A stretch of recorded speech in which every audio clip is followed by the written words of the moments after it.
Hi ladies and gentleman, I hope you are doing well. तो मैं सत्यम श्रीवास्तव आप सभी का अपने इस छोटे से यूट्यूब चैनल पर स्वागत करता हूं और आशा करता हूं कि आप लोग अच्छे होंगे और आप लोगों की प्रिपरेशन भी अच्छी चल रही होगी। तो दोस्तों जी हां, आज इकोनॉमिक सर्वे यहां पर रेडी होकर यहां पर पार्लियामेंट में वो प्रस्तुत हो चुका है और उसी को हम लेकर के यहां पर उसके की पॉइंट को, क्योंकि इकोनॉमिक सर्वे जो होता है वो एक पूरी मोटी सी एक बुक होती है जो कि हम उसे पढ़ नहीं सकते हैं। तो उसी का मैं समरी और एनालिसिस लेकर यहाँ पर आया हूँ। तो आशा करता हूँ कि आप सभी को ये सेशन अच्छा लगेगा और अगर ये सेशन अच्छा लगता है, आपको यूजफुल लगता है आपको, तो लाइक शेयर करना बिल्कुल मत भूलिएगा। आप मुझे अनअकैडमी पर भी आप मुझे फॉलो कर सकते हो, सत्यम श्रीवास्तव सर्च करके। तो बढ़ते हैं और आगे चलते हैं।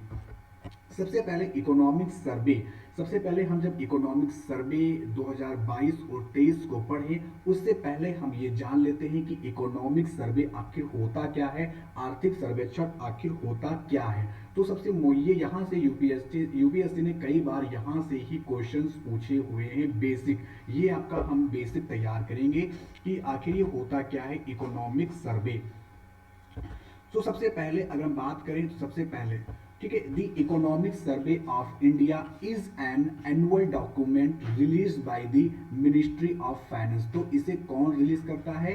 इसे मिनिस्ट्री ऑफ फाइनेंस के द्वारा इसे रिलीज किया जाता है और ये एक एनुअल डॉक्यूमेंट है।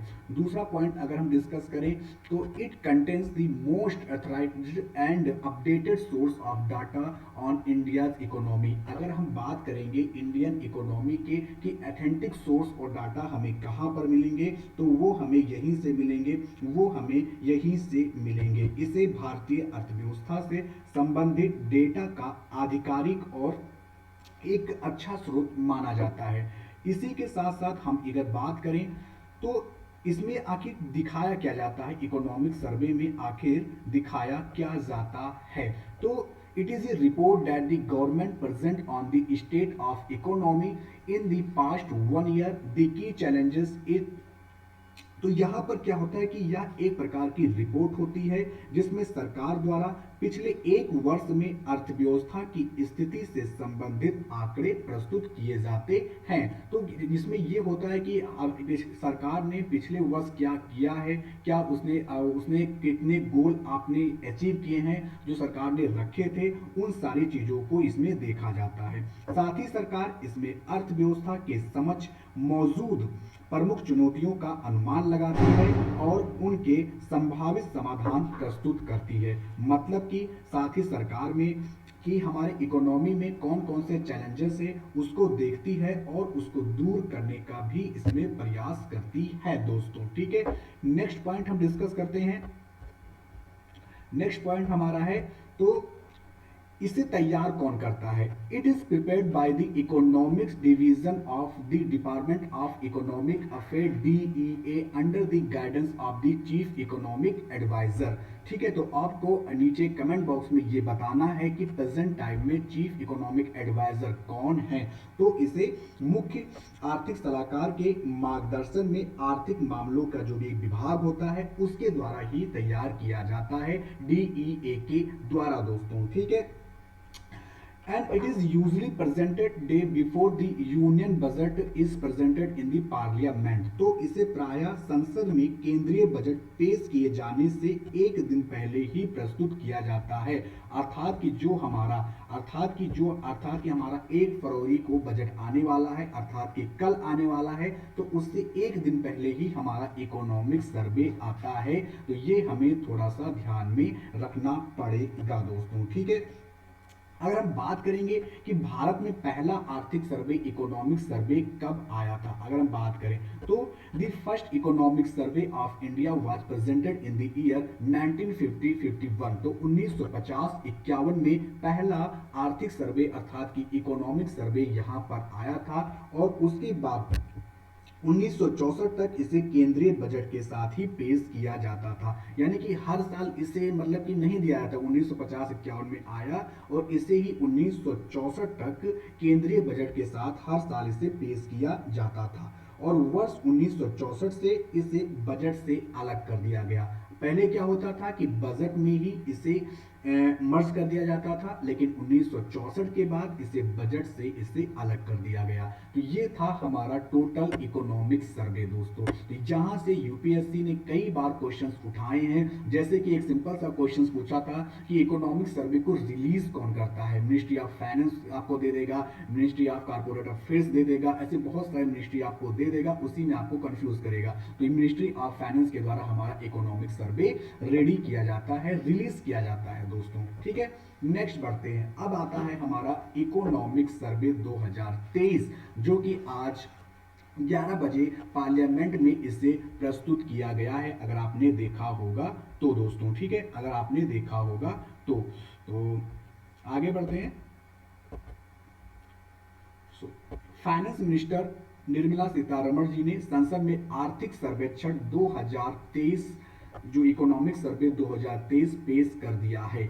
इकोनॉमिक सर्वे में फाइनेंशियल ईयर 2023-24 में जीडीपी ग्रोथ जो है वो हमारा कितना रखा गया है, वो हमारा 6.5% रखा गया है। ये आपको इंपॉर्टेंट रखना है। तो जो हमारा 2023 और 24 में जो जीडीपी की जो ग्रोथ रहने वाली है वो 6.5% का रहने का अनुमान जताया गया है, ठीक है। नेक्स्ट डिस्कस करते हैं। नेक्स्ट हमारा है कि संसद के सेंट्रल हॉल में दोनों की संयुक्त बैठक को राष्ट्रपति द्रौपदी मुर्मू जी ने, ठीक है, तो यहाँ पर जो हमारे जो प्रेसिडेंट हैं वो कौन है, राष्ट्रपति द्रौपदी मुर्मू जी के संबोधन के साथ ही संसद का बजट सत्र शुरू हो गया है। तो आज से हमारा बजट सत्र शुरू हो गया है। राष्ट्रपति द्रौपदी मुर्मू के अभिभाषण बाद 1 फरवरी को पेश होने वाले आम बजट से पहले मंगलवार अर्थात कि आज को देश का इकोनॉमिक सर्वे अर्थात कि आर्थिक सर्वेक्षण क्या किया गया है, पेश किया गया है। आर्थिक सर्वेक्षण संसद में पेश किया गया है, ठीक है। फाइनेंस मिनिस्टर निर्मला सीतारमण ने इकोनॉमिक सर्वे पेश किया। तो कभी कभी ऐसा भी हो जाता है कि आर्थिक सर्वेक्षण को प्रेसिडेंट ने पेश किया, लेकिन नहीं, यहाँ पर पेश किसने किया, यहाँ पर पेश किसने किया है, यहाँ पर निर्मला सीतारमण जी ने इसे पेश किया है। आर्थिक सर्वे में कहा गया है कि देश की अर्थव्यवस्था 2023-24 में चालू वित्त वर्ष के 7% की तुलना में 6.5% की दर से बढ़ेगी, अर्थात कि वही जीडीपी जो मैंने आपको ऊपर बताया उसी की बात हो रही है। और इसके बाद अर्थात कि जो पिछले वित्त वर्ष में जो इससे पहले जो वित्त वर्ष था उसमें हमने 8.7% रही थी जीडीपी की ग्रोथ रेट दोस्तों, ठीक है। इसी के साथ ये भी कहा गया इसमें कि भारत दुनिया में सबसे तेजी से बढ़ती अर्थव्यवस्था बनी रहेगी। तो भारत अभी भी दुनिया में सबसे तेजी से बढ़ती हुई अर्थव्यवस्था बनी रहेगी, ठीक है। आगे बढ़ते हैं। इकोनॉमिक सर्वे की कुछ की हाइलाइट्स को देखते हैं। आर्थिक सर्वेक्षण की कुछ प्रमुख बातों को देखते हैं हम लोग। तो पहला जो है वो मैंने आपको बताया, वो क्या बताया, हाँ, ठीक है, वित्त वर्ष 2023-24 में 6.5% हमारी जीडीपी रहेगी। फाइनेंस मिनिस्टर निर्मला सीतारमण की तरफ से संसद में पेश किए गए इकोनॉमिक सर्वे में ये कहा गया कि फाइनेंशियल ईयर 2023-24 में भारत की जीडीपी नॉमिनल टर्म में 11% की बेस लाइन वैल्यू से ग्रोथ करेगी दोस्तों। ये सारा डाटा आपको ध्यान में नहीं रखना है, बस कुछ जो स्कीम्स हैं, जो कुछ अच्छी बातें हैं वो मैं आपको बता दूंगा, वो आपको नोट डाउन करना है दोस्तों, ठीक है। इसी के साथ उन्होंने कहा कि इस साल 7% के हिसाब से ग्रोथ करेगी इकोनॉमी। तो इसी के साथ मतलब 7% के हिसाब से ग्रोथ करने का अनुमान है। और भारतीय अर्थव्यवस्था दुनिया की प्रमुख अर्थव्यवस्थाओं में सबसे तेजी से ग्रोथ करने वाली इकोनॉमी होगी, लेकिन फिर भी रोजगार नील होगा दोस्तों, ठीक है। रोजगार के लिए यहाँ पर हड़तालें होंगी, धरना प्रदर्शन होंगे, लेकिन रोजगार नहीं होगा। फिर भी भारत की जो अर्थव्यवस्था है वो सबसे तेजी से यहाँ पर बनी रहेगी, ये यहाँ पर कहा गया है। इसके साथ बात किया गया दोस्तों रूस और यूक्रेन, ठीक है, रूस और यूक्रेन के संघर्ष ने बढ़ाया महंगाई का दबाव। तो एक रीजन यहाँ पर दिया गया कि भारत में या फिर अगर हम बात करें ग्लोबल में, तो अगर हम बात करें कि आखिर महंगाई का जो दबाव है क्यों बढ़ रहा है, तो उसका एक रीजन दिया गया रूस यूक्रेन के संघर्ष में, ठीक है। तो ये आप जब भी महंगाई के ऊपर कुछ भी लिखोगे तो ये एक आप कोट कर दोगे कि रूस यूक्रेन के संघर्ष के कारण भी ये महंगाई का दबाव बढ़ा हुआ है। तो इकोनॉमिक सर्वे 2023-24 में कहा गया है कि कोविड 19, ठीक है, कोविड 19, ठीक है, कोविड 19 महामारी के बाद से भारत की अर्थव्यवस्था ने जोरदार वापसी की है, लेकिन लेकिन लेकिन रूस और यूक्रेन के संघर्ष ने महंगाई का दबाव बढ़ाया है, जिससे भारत समेत दुनिया भर के सेंट्रल बैंकों को मॉनेटरी पॉलिसी में सख्ती करनी पड़ी है। तो मॉनेटरी पॉलिसी क्या होती है वो भी मैं आपको आगे बताऊंगा। यही है बेसिक इकोनॉमिक सर्वे। हमें पूरा याद नहीं करना है, हमें पूरा किताब उसको रटना नहीं है। हम क्या करते हैं कि पूरी एक एक लाइन को हम लोग उसको रट लेते हैं, उसका कोई मतलब है नहीं। हमें यहाँ पर इकोनॉमिक एडवाइजर नहीं बनना है, आर्थिक सलाहकार नहीं बनना है। हमें यहाँ पर ये देखना है कि यहाँ से हमारे एग्जाम में कौन कौन सी वो की चीज आ सकती है। जैसे कि मॉनेटरी पॉलिसी यूपीएससी ने कई बार यहाँ से क्वेश्चन प्रीलिम्स में पूछे हुए हैं, तो आपको मॉनेटरी पॉलिसी को आपको यहाँ पर देखना पड़ेगा, वो मैं आपको आगे बताऊंगा। इसी के साथ रुपए के उतार चढ़ाव को मैनेज करने के पर्याप्त रिजर्व की बात यहाँ पर की गई है, ठीक है, पर्याप्त रिजर्व की बात की गई है कि इकोनॉमिक सर्वे में कहा गया है कि जो हमारा करंट अकाउंट जो डेफिसिट है सीएडी को फाइनेंस करने और रुपए के उतार चढ़ाव को मैनेज करने के खातिर फॉरेक्स मार्केट में दखल करने के लिए भारत के पास पर्याप्त फॉरेक्स रिजर्व है। फॉरेक्स रिजर्व का मतलब क्या होता है? फॉरेक्स रिजर्व का मतलब होता है फॉरेक्स रिजर्व, फॉरेक्स जो हमारे जो फॉरेन से जो हमारे पास करेंसीज होते हैं, गोल्ड्स होते हैं, ये सारी चीजें होती है, उसे हम लोग फॉरेक्स रिजर्व कहते हैं, ठीक है। तो वो भारत ने कहा है कि मेरे पास भाई पर्याप्त मात्रा में है, टेंशन लेने की बात तुम्हें नहीं है। सिद्धार्थ मल्होत्रा, ठीक है, सॉरी सिद्धार्थ श्रीवास्तव, ठीक, मतलब बगल में है। इकोनॉमिक सर्वे में कहा गया है कि यह भी कहा गया है कि ग्लोबल इकोनॉमिक आउटलुक के लिए डाउन साइड रिस्क बना हुआ है। इसी के साथ नेक्स्ट पॉइंट क्या कहा गया, वो कहा गया है हमारा ट्रिपल पी के मामले में भारत दुनिया की तीसरी बड़ी इकोनॉमिक होगी। ट्रिपल पी का मतलब क्या है? ट्रिपल पी का मतलब है परचेजिंग पावर, पावर्टी, ठीक है। तो मेरा हाइलाइटर बार बार गुम हो जाता है, यहाँ वहां चल जाता है, हाँ ठीक है। Triple P purchasing power poverty, ठीक है, तो के मामले में भारत दुनिया की तीसरी बड़ी अर्थव्यवस्था है। तो एक पॉइंट आपको ये याद रखना है, ये आपको याद रखना है कि भारत जो है वो ट्रिपल पी के मामले में अब भी दुनिया की तीसरी सबसे बड़ी अर्थव्यवस्था है। वही एक्सचेंज रेट के टर्म में यह 5वें नंबर पर है। तो एक्सचेंज रेट के मामले में करेंगे तो वो 5वें नंबर पर है। और सर्वे में ये भी कहा गया है कि ज्यादातर अर्थव्यवस्थाओं के मुकाबले भारत ने चुनौतियों का बेहतर ढंग से सामना किया है, लंबे समय तक ऊंची बनी रह सकती है बारोइंग कास्ट। तो बारोइंग कास्ट क्या होती है, मैं आपको वो भी समझाऊंगा कि जो बारोइंग कास्ट है, ठीक है, जो बारोइंग कास्ट है, ठीक है, वो क्या होती है। तो आर्थिक सर्वेक्षण में कहा गया है कि महंगाई बहुत अधिक चिंताजनक नहीं हो सकती है, लेकिन जो बारोइंग कास्ट लंबे समय तक ऊंची बनी रह सकती है। Private consumption, higher capex, corporates की मजबूत बैलेंस शीट, स्मॉल बिजनेस को क्रेडिट ग्रोथ और शहरों में माइग्रेंट वर्कर्स की वापसी से ग्रोथ को मिलेगी। मतलब कि क्या होता है, बारोइंग कास्ट जो हम लोग बारो करते हैं, ठीक है, जो हम लोग सामान को दूसरे कंट्री से हम लोग आयात करते हैं, उसकी बात यहाँ पर की जा रही है, ठीक है। अब यहाँ पर राष्ट्रपति जी ने यहाँ पर एक बहुत ही अच्छा यहाँ पर उन्होंने अपने विचार रखे हैं। उससे पहले स्टॉक मार्केट ने साल 2022 में दिया पॉजिटिव रिटर्न। ये आपके काम की चीजें नहीं है स्टॉक मार्केट, ठीक है, आपको कोई यहाँ पर वो नहीं करना है। लेकिन एक बात यहाँ पर राष्ट्रपति जी के द्वारा की गई है, उस पर मैं आपको यहाँ पर हाईलाइट करना चाहूंगा, ठीक है, उस पर मैं आपको हाईलाइट करना चाहूंगा कि एक और अयोध्या धाम तो दूसरी तरफ आधुनिक संसद भवन भी बन रहा है।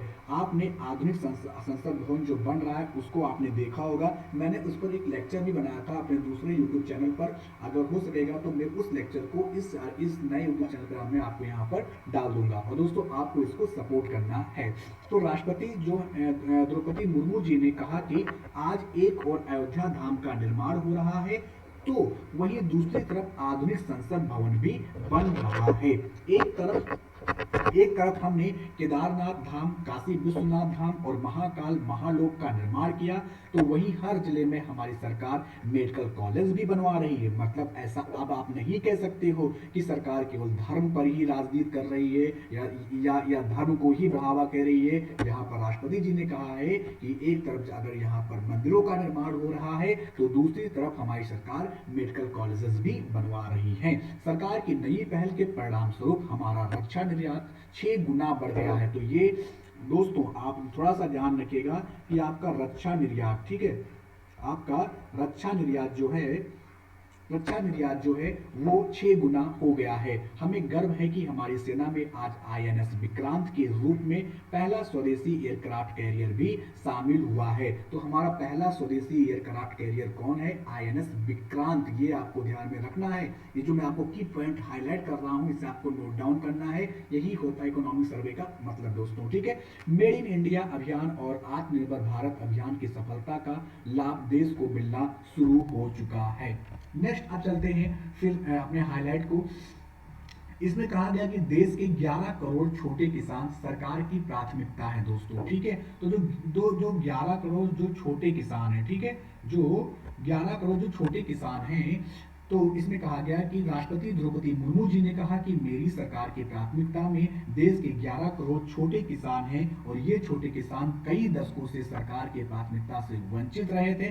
कई दशकों से अब उन्हें सशक्त और समृद्ध करने के लिए हर तरह की कोशिश की जा रही है। लेकिन अगर ऐसा सच में अगर हुआ होता तो अभी कुछ रिसेंट ईयरों में बहुत सारे किसान आत्महत्याएं न कर रहे होते दोस्तों। तो हमें एक तरफ पॉजिटिव वे में सोचना है और ये भी सोचना है कि क्या वो सही चीज में वो चीज इंप्लीमेंट हो पा रही है कि नहीं हो पा रही है, कि वो केवल इकोनॉमिक सर्वे में ही रहकर वो रही जा रही है। क्योंकि किताबों में सारी चीजें बहुत अच्छी लगती हैं, लेकिन जब किताबों से निकल कर वो चीज हमें अपने फील्ड में, हमें अपने निजी जीवन में वो जब हमें अनुभव मिलता है उसकी बात ही कुछ अलग होती है, ठीक है। इसके बाद कहा गया गरीबों को दिए गए 27 लाख करोड़ रुपए, ठीक है, गरीबों को 27 लाख करोड़ रुपए दिए गए, ठीक है। क्या आपके खाते में आए? पूरी पारदर्शिता के साथ करोड़ों लोगों को 27 लाख करोड़ रुपए से ज्यादा की राशि मुहैया कराई गई है।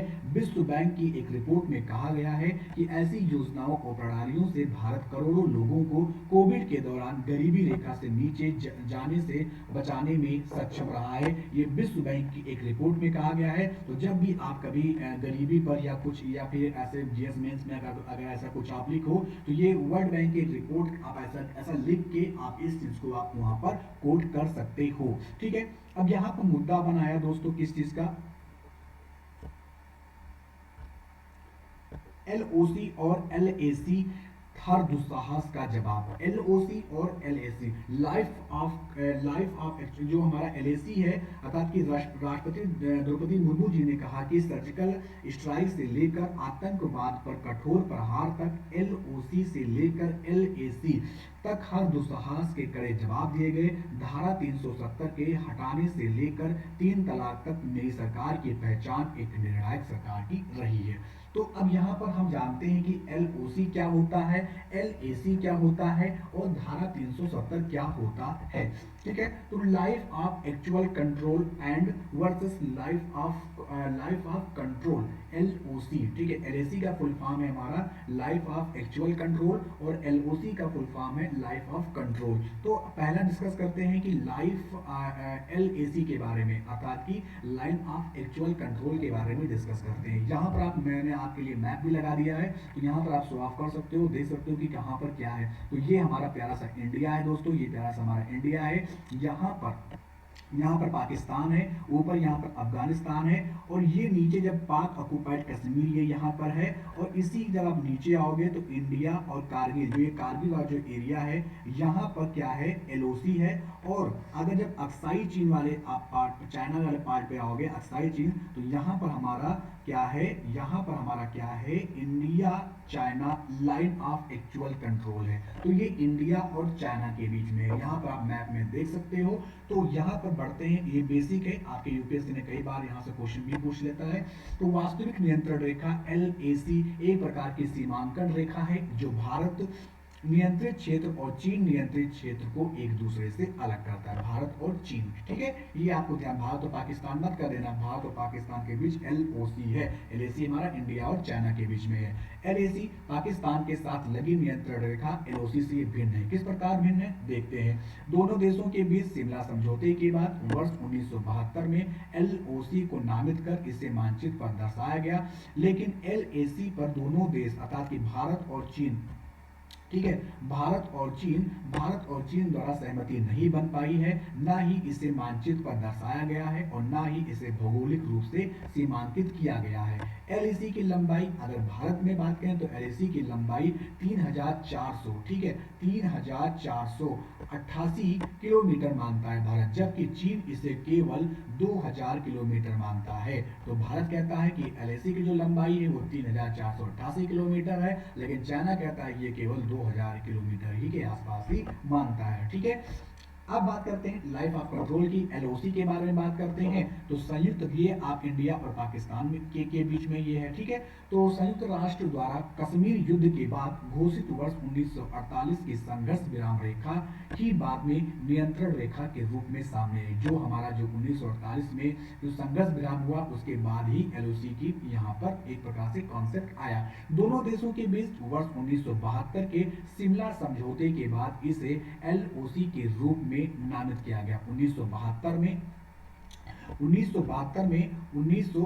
में यहाँ पर शिमला समझौते हुए और LOC के रूप में फिर से नामित किया गया। LOC का सीमांकन दुनिया के सबसे ऊंचे युद्ध क्षेत्र सियाचिन ग्लेशियर तक किया गया है दोस्तों। ठीक है, जिसका पॉइंट है NJ 9842। ठीक है, LOC को दोनों सेनाओं के सैन्य संचालन महानिदेशक DGMO द्वारा हस्ताक्षरित एक नक्शे पर चित्रित किया गया और यह एक अंतरराष्ट्रीय मान्यता प्राप्त कानूनी समझौता है दोस्तों। ठीक है, सो आगे बढ़ते हैं।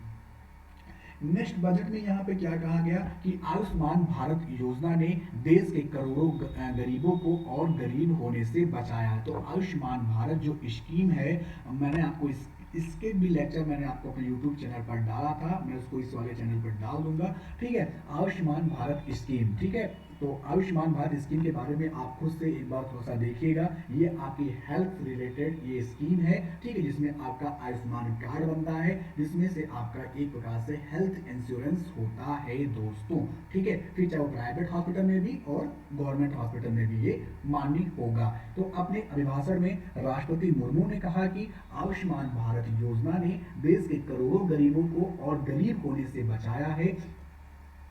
इसने 80,000 करोड़ रुपए खर्च होने से बचाए हैं। फिर नेक्स्ट पॉइंट है हमारा, अब टैक्स रिफंड के लिए नहीं करना पड़ता इंतजार। ठीक है, तो अब ये टैक्स, राष्ट्रपति द्रौपदी मुर्मू जी ने कहा कि पहले टैक्स रिफंड के लिए लंबा इंतजार करना पड़ता था। आज ITR भरने के कुछ ही दिनों के अंदर रिफंड खाते में आ जाते हैं। आज GST से पारदर्शिता के साथ साथ करदाताओं की गरिमा भी सुनिश्चित हो रही है। गुड्स एंड सर्विस टैक्स की बात यहाँ पर की गई है दोस्तों, तो इसको आपने पढ़ा ही होगा। ठीक है, IMF का अनुमान 2023, IMF का अनुमान है कि 2023, ठीक है, नेक्स्ट पॉइंट हमारा है IMF का अनुमान 2023 में तेजी के साथ आगे बढ़ेगी इंडियन इकोनॉमी। चीन और अमेरिका बहुत पीछे होंगे। अच्छा, तो देखेंगे भाई क्या हाल होगा आगे।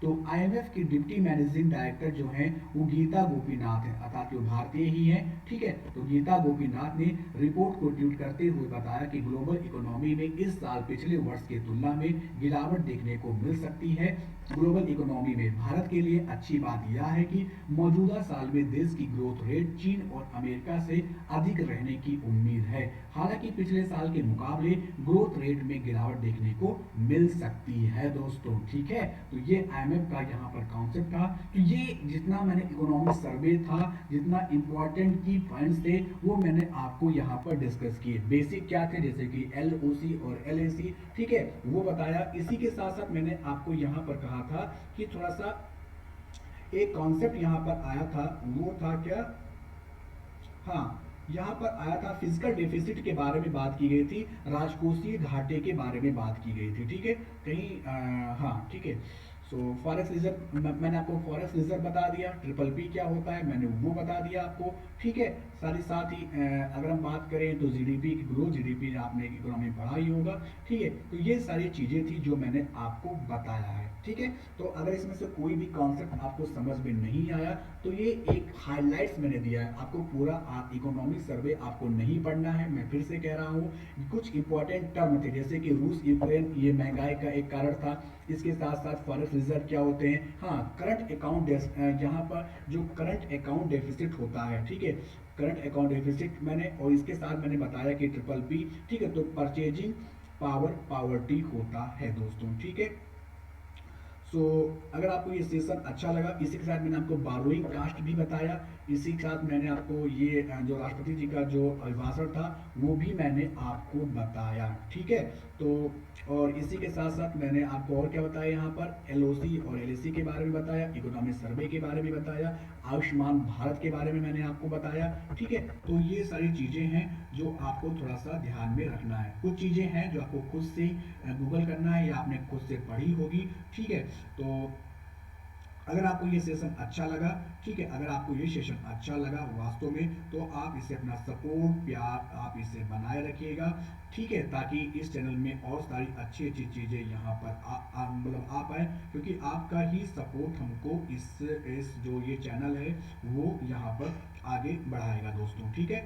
सो हाँ ठीक है, और इसका जो पीडीएफ है वो आपको मेरे टेलीग्राम लिंक पे आपको मिल जाएगा, ठीक है, आपको मिल जाएगा। आप लोग वहाँ से यहाँ पे वहाँ से इसे डाउनलोड कर सकते हो। मैं अभी कुछ देर के बाद इसे वहाँ पर डाल दूंगा। हाँ दोस्तों, अगर मैं बात कर रहा था कि करंट अकाउंट डेफिसिट के बारे में, सीएडी के बारे में मैं आप बात कर रहा था, तो ये होता क्या है थोड़ा सा मैं आपको बता दूँ। तो चालू जो ऐसे हिंदी में कहते हैं चालू खाता घाटा, करंट अकाउंट डेफिसिट तब होता है जब किसी देश द्वारा आयात की जाने वाली वस्तुओं और सेवाओं का कुल मूल्य उसके द्वारा निर्यात की जाने वाली वस्तुओं एवं सेवाओं के कुल मूल्य से अधिक हो जाता है, तो उसे हम लोग कहते हैं चालू घाटा। मतलब कि जब किसी देश जब हम कोई चीज़ किसी देश द्वारा आयात की जानी, जब किसी देश से हम आयात करते हैं और उस सेवाओं का जो कुल मूल्य है उसके द्वारा निर्यात की जाने वाली वस्तुएं और सेवाओं के मूल्य से अधिक हो जाता है। मतलब कि अब ऐसा समझिए कि मतलब मैं 1 करोड़ कार को हम लोग 1 करोड़ डील है कार की, ठीक है, मान लीजिए यूएसए से, उसको हम आयात कर रहे हैं, ठीक है। लेकिन उससे और हम 5 करोड़ से ज़्यादा की हम जो गुड्स हैं, जो उसके पार्ट्स हैं, उसको हम लोग अमेरिका को हम लोग भेज रहे हैं, तो हम लोग आयात कर रहे हैं कितना, 1 करोड़ का, ठीक है। मतलब नहीं ठीक है, जो आयात मान लीजिए मैंने निर्यात किया 1 करोड़ का, ठीक है, मैंने निर्यात किया, सॉरी वो उल्टा हो गया था, ठीक है, मैंने निर्यात किया 1 करोड़ का, ठीक है। लेकिन हमने आयात किया कितने का, 5 करोड़ का, यानी कि हमने 5 करोड़ का आयात किया लेकिन निर्यात किया हमने कितना, सिर्फ 1 करोड़ का। तो इसमें किसका घाटा है, इसमें हमारा ही तो है, इसमें हमारा ही तो घाटा है दोस्तों, ठीक है। ठीक है, क्योंकि हमने 1 करोड़ रुपए का सामान हमने 5 करोड़ का सामान मंगाया और केवल 1 करोड़ का सामान हमने निर्यात किया इंडिया से, तो घाटा किसका हुआ, इंडिया का ही तो हुआ, ठीक है। तो वस्तुओं के निर्यात और आयात के संतुलन को व्यापार संतुलन कहा जाता है, और व्यापार संतुलन भी चालू खाता संतुलन का एक पार्ट है दोस्तों, ठीक है। तो ये मैंने आपको मैंने आपको ऐसे बता दिया, ठीक है, आप समझ गए होंगे मैं आशा करता हूँ। तो ये एक छोटा सा एक सेशन था इकोनॉमिक सर्वे का, जो आपको अब मोटा मोटा आपको अंदाजा लग गया होगा कि इकोनॉमिक सर्वे में क्या कहा गया है। अब आपको ज़्यादा कुछ पढ़ने की जरूरत नहीं है, क्योंकि इकोनॉमिक सर्वे से ऐसे क्वेश्चन नहीं आते कि डाटा दे दिया गया, ठीक है, रिपोर्ट्स बहुत सारे दे दिया गया, कुछ अच्छे पॉइंट्स होते हैं जो आप उसे यूज़ कर सकते हो। मैंने वो सारी चीज़ें मैंने आपको बताई हैं, ठीक है। तो मिलते हैं नेक्स्ट सेशन के साथ, और अगर सेशन अच्छा लगा तो लाइक शेयर सब्सक्राइब करना बिल्कुल मत भूलेगा। जय हिंद, जय भारत दोस्तों।